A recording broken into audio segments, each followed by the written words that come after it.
तो कैसे हो मेरे प्यारे दोस्तों। दोस्तों आज हम करने जा रहे हैं अर्थमेटिक प्रोग्रेशन। ये क्या बला है। चलिए एक बात बताइए, अगर आप आज 50 रुपए अपने गुल्लक में डालते हैं, मनी बैंक में डालते हैं, और कल 100 रुपए डालते हैं, उसके बाद 150 रुपीज डालते हैं, मैं आपको ये बता सकता हूं कि एक महीने के बाद आपके पास कितने रुपए होंगे। क्या आप भी अपने दोस्तों को ऐसे ही शौक करना चाहते हैं, ऐसे ऐसे क्वेश्चन का आंसर देके। चलिए ये चैप्टर बेटे अर्थमेटिक प्रोग्रेशन है, जो ऐसे ही क्वेश्चन का आंसर आपको देगा। अगर आप इसको अच्छे से कर लोगे तो आप ये जिंदगी में छोटी छोटी चीजें कि कैसे आप एक सीरीज में कोई चीज चलती जा रही है, उसका कैसे सम करना है, कैसे कोई लास्ट टर्म निकालनी है, आप उसका पता लगा पाओगे। चलिए आज करते हैं हम अर्थमेटिक प्रोग्रेशन। और अर्थमेटिक प्रोग्रेशन में हमें क्या क्या पढ़ना है। हमें ए और डी ये देखना है, ए और डी क्या बला है। ए और डी को देख के हम आप समझ जाएंगे कि भाई ए क्या है, डी क्या है, और कैसे हमें कोई लास्ट टर्म निकालनी है, कैसे कोई सम निकालना है। चलिए देखते हैं बच्चों। देखो सीक्वेंस, पहले हमें देखना है कि सीक्वेंस क्या होता है। दोस्तों सीक्वेंस क्या है, एक सीक्वेंस सीरीज है जिनका डिफरेंस एक जैसा होता है। मतलब इसको मैं आसान भाषा में कहूं तो ऐसी सीरीज है नंबर की जिसको आप सोच के थोड़ा सा दिमाग लगा के अगली टर्म बता पाएंगे। जैसे देखो 1 3 5 7 9 11 13 15 ये है। आप अब मुझे बताओ कि इससे अगला क्या होगा। इससे अगला नंबर होगा, वेरी गुड, 17। इससे अगला क्या होगा, 19। क्या हो रहा है दोस्तों इसमें, देखो 1 3 एक नंबर छोड़ दिया, एक नंबर छोड़ दिया ना। तो अब बात करें तो देखो 3 में और 1 में कितना गैप है, 3 और 1 में 2 का गैप है। ऐसे 5 और 3 में 2 का गैप है, 7 और 5 में 2 का गैप है। ऐसे ही गैप बढ़ता जा रहा है। और ये देखो कोई भी टर्म उठा के देख लो, 15 माइनस 13 यहां भी 2 का गैप है, हर जगह 2 का गैप है। तो दोस्तों जब गैप दो टर्म में कोई भी कॉन्सेक्यूटिव टर्म, मतलब लगातार टर्म में अगर डिफरेंस कोई बराबर है तो उस टर्म को, उस सीरीज को हम क्या बोलते हैं, उस सीरीज का नाम होता है अर्थमेटिक प्रोग्रेशन। अर्थमेटिक प्रोग्रेशन दोस्तों देखो अगली एक और सीक्वेंस देखते हैं। -45 -40 -35 ऐसे बढ़ रहा है। तो अगर आपसे मैं पूछूं तो -10 के आगे कौन सा नंबर होगा, जल्दी से अपने दिमाग के घोड़े दौड़ाए और बताए मुझे -10 के आगे क्या होगा। अरे वेरी गुड, एक बच्चे ने आंसर दे दिया इसका -5, जो कि बिल्कुल ठीक है। देखो दोस्तों ये बार बार इसमें देखो क्या हो रहा है, -40 -45, तो इसका डिफरेंस कितना आ रहा है, हर बार इसका डिफरेंस आ रहा है 5। हर बार इसमें 5 ऐड हो रहा है। -10 और +5 करेंगे तो कितना आंसर आएगा, -5। ये आपका नेक्स्ट टर्म है। तो अर्थमेटिक प्रोग्रेशन आपको समझ में आया होगा। अर्थमेटिक प्रोग्रेशन क्या होता है, एक सीरीज है नंबर की जिसमें हर कॉन्सेक्यूटिव टर्म में डिफरेंस क्या होगा, सेम होगा। और देखो हर टर्म को हम क्या बोलेंगे, ये पहली टर्म है तो इसको बोलते हैं ए। पहली देखा हमने हम बात कर रहे थे दोस्तों कि ए क्या होता है, डी क्या होता है। ए की अब बात आई है तो ए को बोलते हैं हर टर्म, इसमें हर टर्म है ए है, तो ये सारी ए हैं, तो थोड़ा सा इनमें डिफरेंस है, ये A1 है, ये दूसरी टर्म को A2 A3 ऐसे ऐसे करते हम चलेंगे आगे। A2 दूसरी टर्म को बोलेंगे A2 A3 A4 और इन्फिनिटी तक जाएंगी, तो इन्फिनिटी तक जाने का रास्ता हम लिख देते हैं AN। जो लास्ट टर्म होगी, जो आपको नहीं पता या आपसे ये कहे कि ये बताइए हमें कि भाई इसकी लास्ट टर्म क्या होगी, उसको बोलते हैं AN। तो आपको ये दो सीरीज पता लग गया कि अर्थमेटिक प्रोग्रेशन क्या होता है। चलिए अब आगे चलते हैं। ये देखो सेकंड थर्ड फोर्थ टर्म थी हमारी, ये हमने कर लिया। अब ये बताओ कि ये क्या एपी है। एपी हम देखेंगे, देखो 9 में से 7 गया 2, 11 में से 9 गया 2, 13 में से 11 गया 2। क्या ये आप बताइए सीक्वेंस है? Yes this is sequence. और इस सीक्वेंस का नाम क्या है, अर्थमेटिक प्रोग्रेशन। और इसको क्या बोलते हैं बच्चों, देखो दो का डिफरेंस, दो का डिफरेंस, दो का डिफरेंस। अगर एक सीक्वेंस या एक सीरीज में आपका डिफरेंस बार बार वही आ रहा है तो उसको बोलते हैं डी। डी की वैल्यू कितनी यहां पे 2, ये क्या बोलते हैं इसको, कॉमन डिफरेंस। क्या नाम है इसका, कॉमन डिफरेंस। कॉमन डिफरेंस आपको समझ में आया। कोई भी दो कॉन्सेक्यूटिव टर्म उठाइए, उनको आपस में सब्ट्रैक्ट कर दीजिए, अगर हर टर्म में वही डिफरेंस आ रहा है तो वो क्या है दोस्तों, वो है आपका कॉमन डिफरेंस। देखो ये सीक्वेंस है तो आप बोलेंगे यस दिस इज सीक्वेंस। चलिए अब ये हमने पढ़ लिया था, देखो ये हमने पढ़ लिया था, हर टर्म ए है, पर ये क्या हो जाएगी, फर्स्ट टर्म को A1 बोलेंगे, फिर सेकंड को A2, A3 और A4। Very good. अब देखो difference between any two consecutive term क्या होना चाहिए, क्या होना चाहिए, difference between two cons same होना चाहिए, तभी एपी होगी। देखो सब में क्या आ रहा है डिफरेंस, ये डिफरेंस आ रहा है आपका 2, तो इसलिए हम इसको क्या बोलेंगे, अर्थमेटिक प्रोग्रेशन। चलिए अर्थमेटिक प्रोग्रेशन की हम एक बार देख लेते हैं डेफिनेशन क्या होती है। Arithmetic progression is a sequence, एक सीक्वेंस है, सीक्वेंस की टाइप है, जिसमें क्या होता है दोस्तों, common difference between any consecutive term is same. हमने पढ़ा था कोई भी दो कॉन्सेक्यूटिव टर्म उठाओ आप और उनको आपस में लेस कर दो, सब्ट्रैक्ट कर दो, तो सेम अगर आपका डिफरेंस आ रहा है तो उसको क्या बोलेंगे हम उसको बोलेंगे कॉमन डिफरेंस, और उस सीक्वेंस का क्या नाम होगा, अर्थमेटिक प्रोग्रेशन। बीच वाले डिफरेंस को बोलेंगे डी, डी से डिनोट करते हैं हम और बोलते हैं इसको कॉमन डिफरेंस, और अर्थमेटिक प्रोग्रेशन ऐसा है तो सीक्वेंस का नाम क्या होगा, अर्थमेटिक प्रोग्रेशन। चलिए अब कुछ सिचुएशन देखते हैं, उसमें देखते हैं कि क्या अर्थमेटिक प्रोग्रेशन बन रहा है। चलिए ये देखना है हमें, ये आपकी एक्सरसाइज 5.1 पे आ गए हैं हम। एक्सरसाइज आपकी है बेटे ये 5.1, इसका फर्स्ट क्वेश्चन करेंगे हम इस वीडियो में, ठीक है। चलिए देखो, एक टैक्सी फेयर, एक टैक्सी का किराया है, after each kilometre when fair is ₹15 for the first kilometre, पहले किलोमीटर अगर जा रहे हो तो उसका 15 किलोमीटर हो रहा है, and ₹8 for each additional kilometre, और उसके बाद 8 किलोमीटर क्या होगा, आपका किराया होगा। तो चलिए मुझे ये बताइए कि यह एपी होगा, चलिए सोचिए एपी होगा। आप एक बार वीडियो पॉज करके एक बार आंसर बताएं मुझे। चलिए अब मैं बताता हूं आपको, देखो taxi fare for each kilometre कितना है, 15, पहले किलोमीटर का, फर्स्ट किलोमीटर का 15 है। अब आगे देखो, ये टैक्सी है आपकी 1 किलोमीटर चली, 1 किलोमीटर चली तो कितना किराया होगा, ये हो गया आपका कितना, 15 बोला है फर्स्ट किलोमीटर का, तो आपको उसको 15 रुपए देने पड़ेंगे। अब अगले किलोमीटर के लिए कितना है, 8 रुपए और देने पड़ेंगे अगर 2 किलोमीटर चलते हैं। तो देखो 8, 1 किलोमीटर वो चला तो 8 हो गया। अब आगे कितना हो गया, देखो पहले किलोमीटर में आप फर्स्ट किलोमीटर चला तो उसके लिए आपने दे दिए 15 रुपीज। अब नेक्स्ट किलोमीटर, सेकंड किलोमीटर अगर चला, दूसरे किलोमीटर के लिए गया तो 15 तो फर्स्ट का था, दूसरे में 8, तो ये हो गया 23। अब आगे देखते हैं दोस्तों, 3 किलोमीटर के लिए क्या हो जाएगा, देखो 15 पहले किलोमीटर के, 8 दूसरे के, 8 तीसरे के, हो गया 31 किलोमीटर। क्या ये एपी है, एपी है ये? आप मुझे बताइए, एपी की हमने डेफिनेशन पढ़ी थी, कोई भी दो कॉन्सेक्यूटिव टर्म हैं, उन कॉन्सेक्यूटिव टर्म का डिफरेंस सेम आ गया तो वो आपकी एपी है। चलो देखते हैं एक बार, अब डिफरेंस चेक करेंगे, 23 minus 15, 23 minus 15 is equal to 8। अब देखो 31 माइनस 23, ये भी कितना आ रहा है, ये भी 8 आ रहा है। क्या इनका डिफरेंस दोनों का बराबर है? यस, इनका डिफरेंस बराबर है। अगर इनका डिफरेंस बराबर है तो ये क्या हुआ, ये एपी हुआ। आपको पता चल गया, हमने देखा कॉन्सेक्यूटिव टर्म का क्या था, कॉन्सेक्यूटिव टर्म का डिफरेंस बराबर है तो क्या हुआ, ये एक एपी हो गई। अब किसको लग रहा है, अरे 31 में से यहां तो 8 आ गया, यहां 8 आ गया, और ये डिफरेंस तो कितना है, ये डिफरेंस कितना है भाई, ये डिफरेंस आ गया 0, 0 मान लेते हैं ना, 0 मान लेते हैं, तो ये आ गया डिफरेंस आपका 15 डिफरेंस आ गया। अरे ये तो एपी नहीं हुई, किसी के दिमाग में ये आया, नहीं आया। चलो मैं बताता हूं बेटे, आपको ना कभी भी ये 0 अपने आप नहीं मान लेना है, आपको बस हमेशा ये देखना है फर्स्ट टर्म ये मान ली, इससे आगे आपको कोई भी टर्म एज्यूम नहीं करनी है।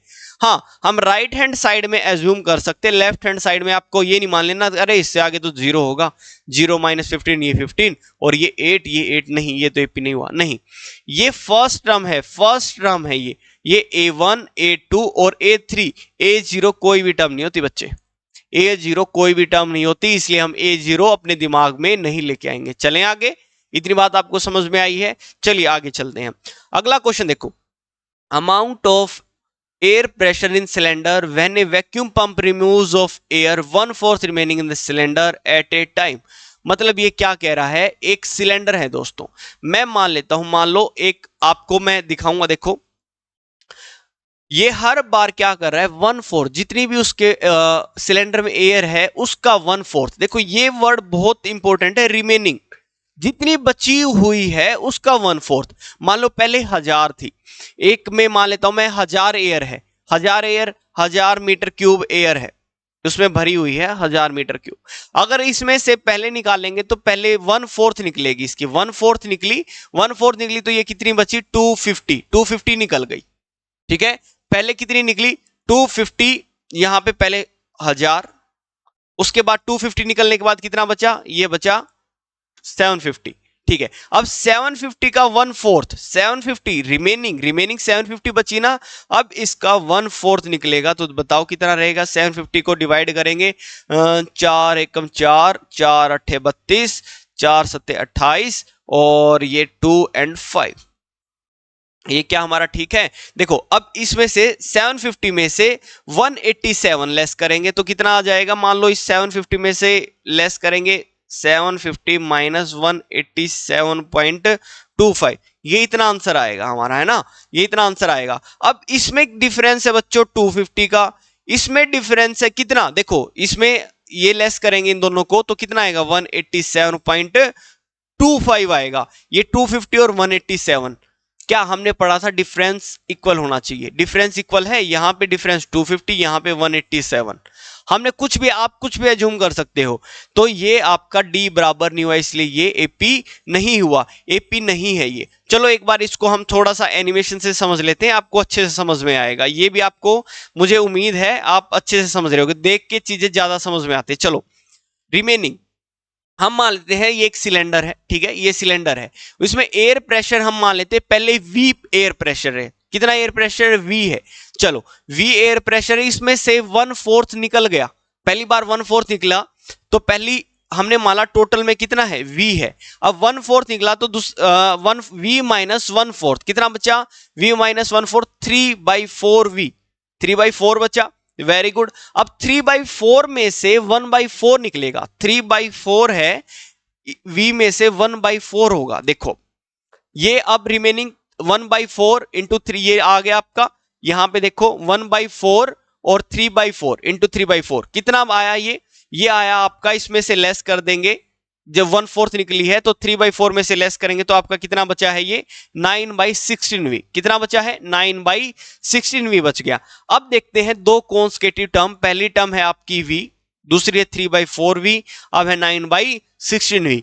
अब डिफरेंस देखते हैं बच्चों दो कॉन्सेक्यूटिव टर्म का, अगर सेम आया तो ये एपी है, अगर सेम नहीं आया तो ये एपी नहीं है। चलिए डिफरेंस चेक करते हैं, 3/4v माइनस वी कितना है -v/4।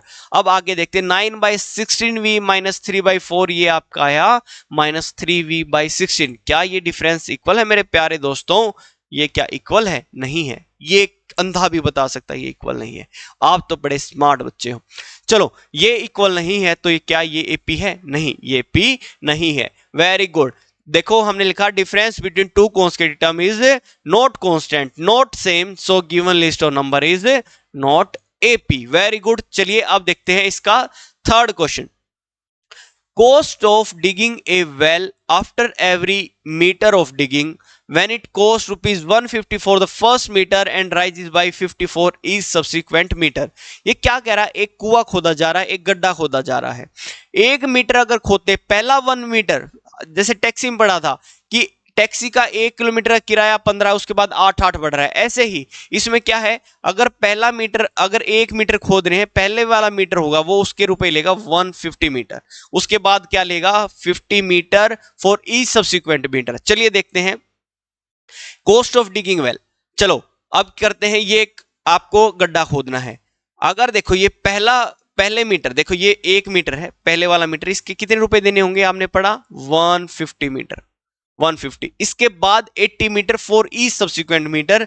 अब देखो ये 1 मीटर करा तो इसके 150 रुपीज दे दिए। अब देखो आगे आगे जितना भी होगा उसका, देखो अगला हो गया ये मीटर, अगले मीटर के लिए कितना 50 रुपीज देना है, पहले के लिए 150 मीटर, अगले के लिए 150 प्लस 50 200, फिर आगे 200, फिर अगले के लिए फिर 50 मीटर और सॉरी 50 रुपीज देने पड़ेंगे, तो अगला क्या हो जाएगा 250, तो ऐसे 250 हो गया ये। अब डिफरेंस चेक करते हैं, 150 माइनस 200 माइनस 150 ये 50 और 250 माइनस 200 ये भी 50।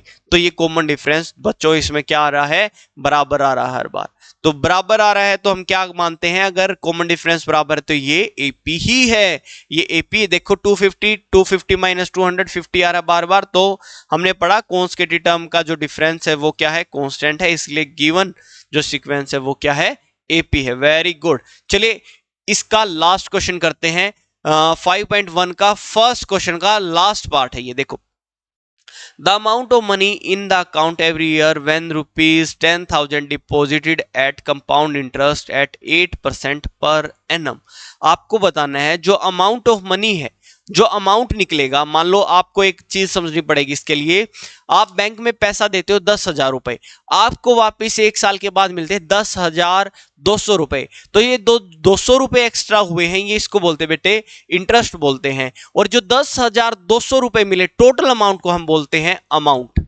जो ये टोटल धनराशि मिली है इसको बोलते हैं हम क्या, हम बोलते हैं इसको अमाउंट मिला है। तो चलिए ये पूछ रहा है हर साल जो अमाउंट आएगा क्या वो एपी में होगा। हमारे पास देखो ये कंपाउंड इंटरेस्ट पे इसने पैसा इन्वेस्ट किया है। देखो बच्चों इंटरेस्ट के दो टाइप होते हैं। इंटरेस्ट के कितने टाइप होते हैं, एक तो होता है सिंपल इंटरेस्ट, एक होता है कंपाउंड इंटरेस्ट।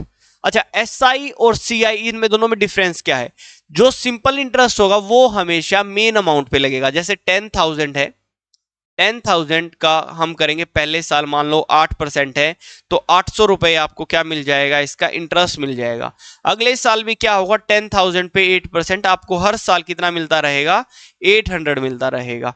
पर सीआई अलग चीज है दोस्तों। देखो सीआई में क्या होगा, 10,000 पहले साल 8%, पहले साल तो सीआई भी आपको 800 मिलेगा। अगले साल क्या होगा, ये 10,000 प्लस 800, जितना आपने इंटरेस्ट कमाया 10,800, इस पे 8% लगेगा। जो इंटरेस्ट आया प्रिंसिपल में ऐड करके उस पे हम क्या लगा देते हैं, हम उस पे रेट चार्ज कर देते हैं। चलिए देखते हैं ऐसा करके आपका एपी बनेगा या एपी नहीं बनेगा। चलिए हमने बैंक में कितने रुपए जमा किए हैं, 10,000। चलिए देखते हैं हमने अमाउंट में हर साल कितने रुपए जमा कर रहे हैं हम, तो 10,000 रुपए जमा कर रहे हैं। तो 10,000 रुपए जमा कर दिए तो हमें अमाउंट पहले ईयर 8%, 10 हमने देखा था प्रिंसिपल प्लस इंटरेस्ट, अमाउंट कितना मिलेगा, प्रिंसिपल 10,000 है, 8% इस पे इंटरेस्ट मिल गया हमें। इंटरेस्ट कितना हुआ, 8% ऑफ 10,000, तो ये कितना हो गया आपका, ये हो गया 800 रुपए।